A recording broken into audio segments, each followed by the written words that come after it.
Hi there, welcome back to Not Another Budget. I'm Nicole, and on this channel I'm attempting to cash budget my way out of debt and fix several years of financial misbehaviour. And I am bringing to you today my January week 3 reconciliation. Now, I had planned to release a video on Monday as well.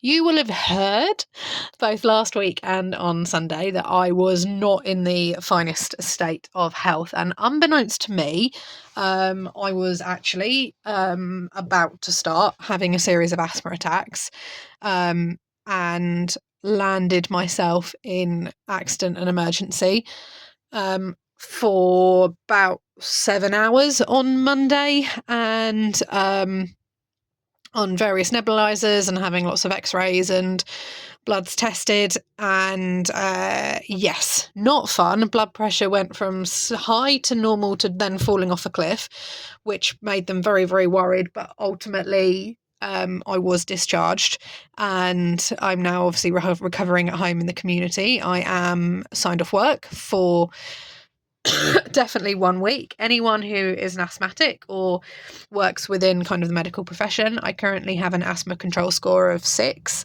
and I have been reliably informed by my furious Scottish asthma nurse, who you do not want to mess with on a good day or a bad day, that she is not allowing me to return to work until I hit a score of 20. I will progressively throughout the course of this video become more breathless. I will and have can't walk across a supermarket car park carrying a bag of food without completely like losing my breath. If I go and collect, and these are all things I've tried to do today. If I go and collect a parcel that's being delivered, like you'll see that I've obviously ordered and purchased some birthday presents and things. Going to an InPost locker, retrieving that, and then walking back to my car. We're talking less than 50 feet away. Makes me incredibly out of breath. So I have to hit a score of 20 out of 40, but that is 20 out of 40 and me being able to do things like take my laundry upstairs and run the Hoover round and, go for a walk around a town with a friend and everything be fine. So I'm furious.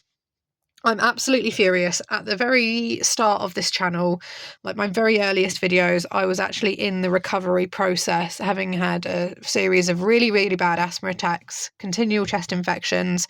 I kind of allude to it, but at the time I wasn't really saying that was what was going on.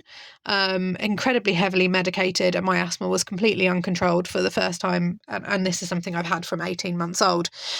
I have now effectively been put back to that point, having done all of the progress that I've made to both control my asthma, get on medication which is effective, and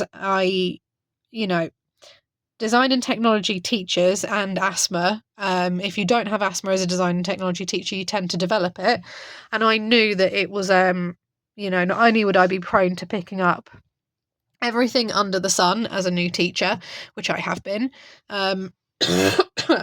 I also knew that my asthma was obviously being placed at greater risk working in the field that I do, and therefore I'm going to say it, fought really bloody hard to control my asthma and get it to a point where it wasn't dangerous and I could have and work in the field that I want to work in. Last week when I wasn't well, there are, I would say, shenanigans afoot within the school, and all staff were told that unless they were signed off sick, they were to come into school or they would be placed on an informal sickness absence review policy, bearing in mind that I had time off in last term for an ankle fracture. I did not take the full 6 weeks that I was medically advised to. I took a grand total of 8 days, but that obviously bumps me higher up a list in terms of absences. And therefore I came and I worked in school. And if you saw my video from last week, I was utterly delirious and not in a fit state to be in at all. Now, obviously, there is no medical correlation between my asthma being as bad as it is now and me not taking time off last week when I should have done. But certainly, from a medical perspective, as my asthma nurse said, we could have tried to nip things in the bud and get treatment plans in place and get additional preventative measures in place, so that you are not rocking up to school with an asthma attack, which is what I did. I taught through an asthma attack, and yes, you can do that, and made it through a school briefing in the middle of having an asthma attack. They are not often these very dramatic things where the person wheezes uncontrollably and drops to the floor in a dead faint, having lost all colour. You can do that. So that was me. As a result of that, there was no Monday video, and I am tweaking my week 4 and my week 5 reconciliation and merging them, and that's going to be coming at the end of this week. But obviously, me being time off gives me wonderful, plentiful opportunities now, because I've got to kind of sit and be low impact to a certain extent, to carry on laminating and trimming to hopefully meet my launch deadline this weekend. We'll obviously see how that goes health wise. The asthma nurse is still really keen for me to not wallow at home.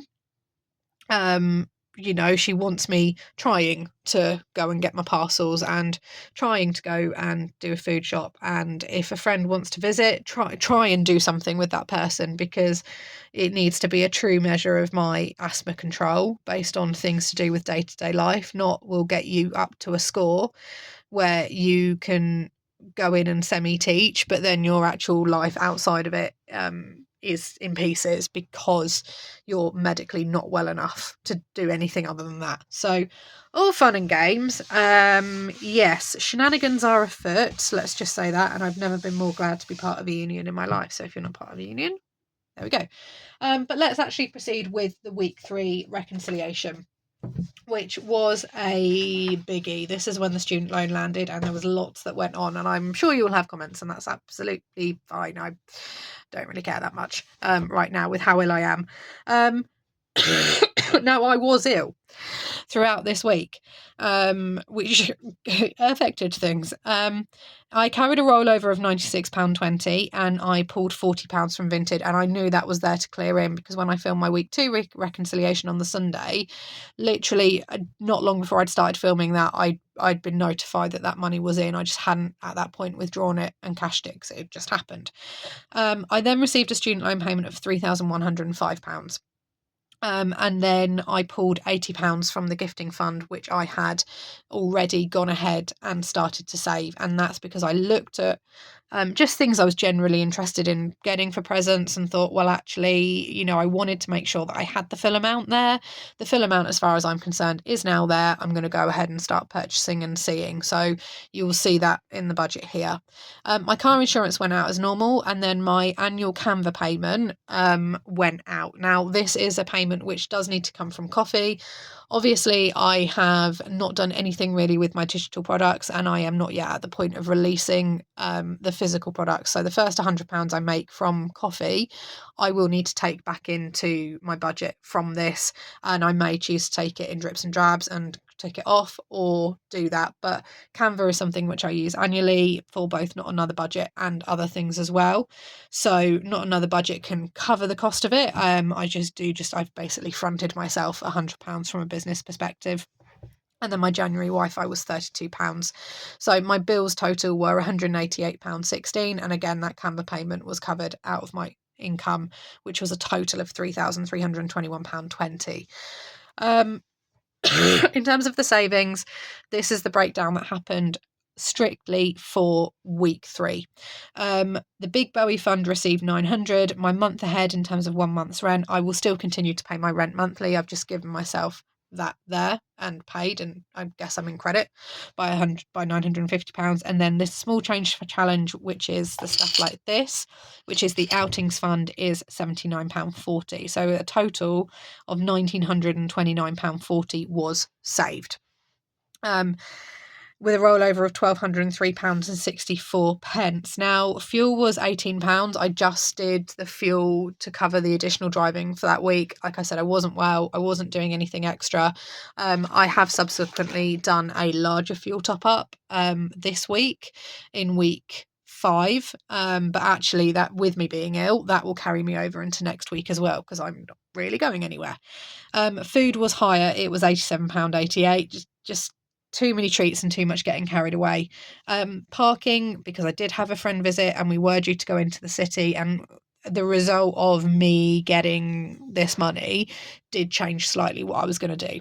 But parking for the day was £27.50, so that was extortionate. And gifting, and this is the birthday presents, Mother's Day, Father's Day, £371 was spent. And there are a couple of little expenditures as well in week 4 and 5 where I'd obviously ordered something, wasn't happy with it once I got it, swapped it out, not swapped it out. So that is the gifting. That would have been the £500 total that you would have seen me spend throughout my budget. I've just seen the things, gone ahead and purchased them. Realistically as well, it indulged that spendiness that I was starting to feel because there was so much money sat there. So I've also tackled my gifting fund, so to speak, within this as well. In terms of the day out, obviously having the friend come to visit, there were a couple of additional coffee shop visits and things like that. And obviously breakfast, lunch and dinner. So that was the total of that associated spend. And then my own personal spending was £448 altogether. So yeah, I definitely took advantage, saw there was extra money in there. This is where some of you are going to go, oh, really? Yeah, I went ahead and did some spending. I stocked up on some basics in Primark. I got myself my first ever pair of Doc Martens boots, which I have wanted for 10 plus years. Went ahead and paid for them. Got a couple of books and miscellaneous things, and just went, I'm gonna get myself these things, rightfully or wrongfully. I have done a hefty amount of saving as well, and have certainly eased up my budget from a gifting perspective by dealing with that. I know full well that there'll be some people that disagree with my decision to do that. It is what it is. I am not going to apologise for it. But it's in the budget. I've not hidden it. It's done. £448. It's actually 447 something, but there we go. And then the cat received £23.50 in additional food. So there was a total spend of £1,007.63. Personal spending in there. And then the next biggest category was mum's birthday present, dad's birthday present, Mother's Day present, Father's Day present, both brother and sister's presents, and an anniversary gift, and 2 gifts for friends as well. So that is my gifting, non-Christmas gifting, done for the year. Giving me a rollover of £196 and a penny. Just there, which I carried forward. Now, in terms of the savings goals, or the financial goals for this quarter, I work quarterly. That is because poor impulse control and forward planning and reactive spending or reactive financial actions very much kind of grouped together. And with how life has gone for me over the past year at the very least, there is 0 point to me planning a year's worth of goals because things change. Case in point, I am now signed off sick 3 weeks into the school year, and hadn't been expected to receive the student loan payment, and therefore wouldn't have hit some of these earlier. My goals were to fully fund £500 into an annual gifting fund. And not only did I do that, I then have purchased things, and I will actually be able to take some change away from that going forward. The goal was to save £1,000 of the £3,000 binder by April the 1st. I have invested, I guess, £950 in the month ahead category, in the kind of 1 month ahead 3k binder, by paying my rent 1 month ahead. If I really wanted the cash physically back, I would just not pay my rent for February or for March, but my rental contract is up in April. I'm in credit by 1 month. I'm completely fine with that. That is 950 of the 1k done, and I will continue to save that. Outings is growing. Now, believe it or not, between these 2 pots and my Monzo account, which is going smallest to largest, there is about £123 just here. Which is weird when you look at it that way, but there is. So that pot is still in progress, and that pot is still going, and we will see where we get to by March. At the minute, I am still involved in the Duke of Edinburgh award scheme, but with the shenanigans that have been going on at school, I am loath at the minute to give any of my additional time or expertise to the school at all. And that's despite how strongly, and if you've been around here for a while, you know I feel really strongly about my involvement in that scheme, despite the fact that it's an additional financial cost to myself. A large part of it we don't get back. So that just gives you an indication as to where things are. So that one's growing. The £900 Bowie fund was not an initial plan. Where are we? If I look at my big overall savings plans and we revisit this, I've got the 3k 1 month ahead binder. And again, I've not even listed these in priority because they're like, feel so far off.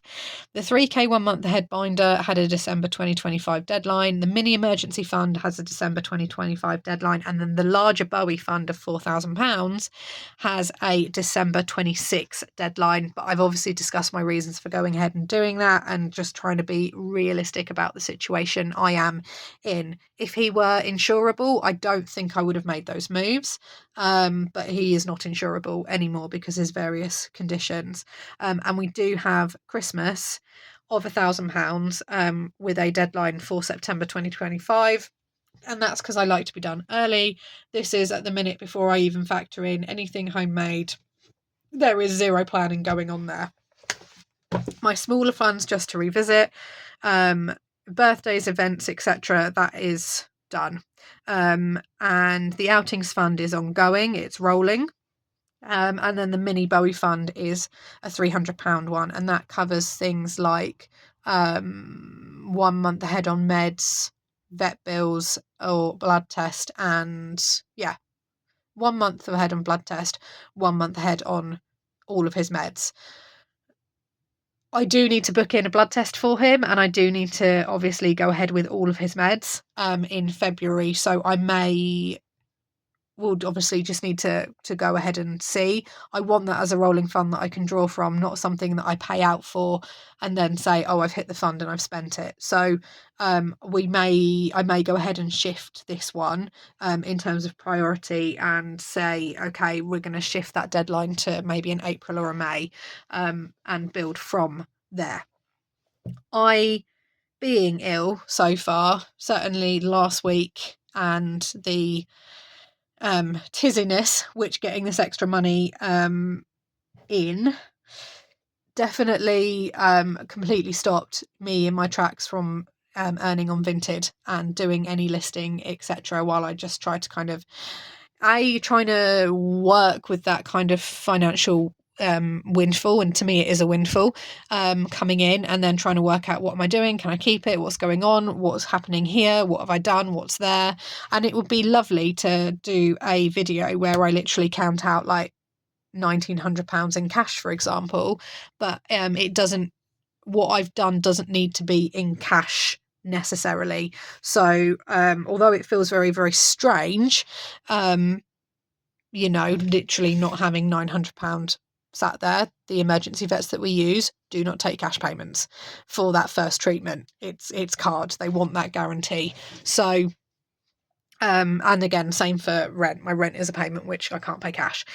So I will come back and revisit these, I think, as we move into February. But I do need to now, there's massive peace of mind off, because birthdays, gifts, stuff like that, that's done. I can now purely look and return to my financial goals and go, right, what do I want to do about Bowie's meds? This one will be done by April the 1st and then some, I think. What do I want to do? Because I know that's going to be done. I've got £50 that I need to pay in there to hit that small goal. Do I then pause on that until the end of March, whack that 50 quid in then? And do I move over to things like this? I've obviously got to pay out for Bowie's vet and meds appointment. Do I go ahead and pay that, then restart that goal and remove it? The small change challenges, I think, are completely working fine for the outings, D&V, hiking, days out, whatever fund. That's growing, and I ideally don't want to touch that until we hit the 300. Do I divert some cash into there as well? Do I pause Christmas? Do I not pause Christmas? So all of those decisions I have got to think about and make, and at the same time as well, I've got to get those physical products launched. I've been given the grace and virtue of getting some stuff like that done. I've got to now organise the birthday presents, which have started to arrive, and get them planned. The things that I don't need until, when's Father's Day? Was it June or July? Whenever that is, needs to be stored safely. Brother and sister's birthday presents, which in November need to be stored safely, but those are things I don't have to factor in a cost for going forward. And then getting things listed and getting that process going. So whilst I am horrendously not well at all, and cannot underestimate the seriousness and actually how angry I am that this situation could potentially have been avoided, it has given me the virtue of time back so that I don't have to stress and worry. I can get all of the things that I've laminated chopped. I can get a good stage moving forward. I won't receive a payout in February. I just didn't get videos out consistently or regularly enough in January, which is absolutely fine. It does just mean that I want to springboard into February, kind of resuming where we left off in December essentially, and getting a nice good sized YouTube payout for March, because I think I will appreciate it and need it then. And yeah, I have used the additional £3,105. You may agree or disagree with how I have used it. I've acted in what I think is the best way possible for me. I know that there'll be some of you that disagree with my spending, and that is absolutely fine. All I will say is that we can disagree agreeably, and you can definitely be nice in my comments. It's ultimately it's my money and it's my life, and I am an adult. I'm a functioning adult who pays bills and lives independently and is somehow still breathing, despite all of the current challenges of this week. And I will, go ahead and do that. And again, I appreciate that you may not like that attitude either, Woods, but it's okay. We're all adults. We can all be friendly and we can all grit our teeth and get through this. I know I certainly do. It does kind of give an interesting, actually, how are the financial goals looking for Q1, considering we're a month in? How are we going to tweak and be proactive rather than reactive too? But at the same time, like I've said, can't let up, got to get those physical products launched for those of you that want them. As always, there will be no obligation to purchase, but at least then I know they're done and I've got a good stock level, regime with content properly, and also get those items cleared out on Vinted, because if I am in a situation where, although I have no plans to move, then I want to know that I've got a lot of stuff shifted and out the door and feeding those goals. So yeah, that is where we are up to. I just want to clarify, I am fine. I'm on asthma watch, I'm on medication watch, I'm tracking my peak flow like every 2.5 hours, like I'm rattling like a pill jar. I am okay. I've got a fantastic medical team around me. And yes, the school is about to find out what happens when you muck around with staff who have chronic serious lung conditions, and find out how that goes. The F around and find out phase is about to happen. It's the joy of working for a previously rubbish industry and therefore not taking business from no one. That's where we're at. I will be back. There may be a video tomorrow just to kind of tie up January quite neatly. There may not be, we're not sure. But there will definitely be a video on Friday and a Sunday as planned. So as always, leave your comments down below. Thank you so much for watching. Your liking and subscribing and your engaging is really appreciated. So genuinely thank you. And I hope you have a fantastic budgeting week wherever you are in the world. Bye-bye for now.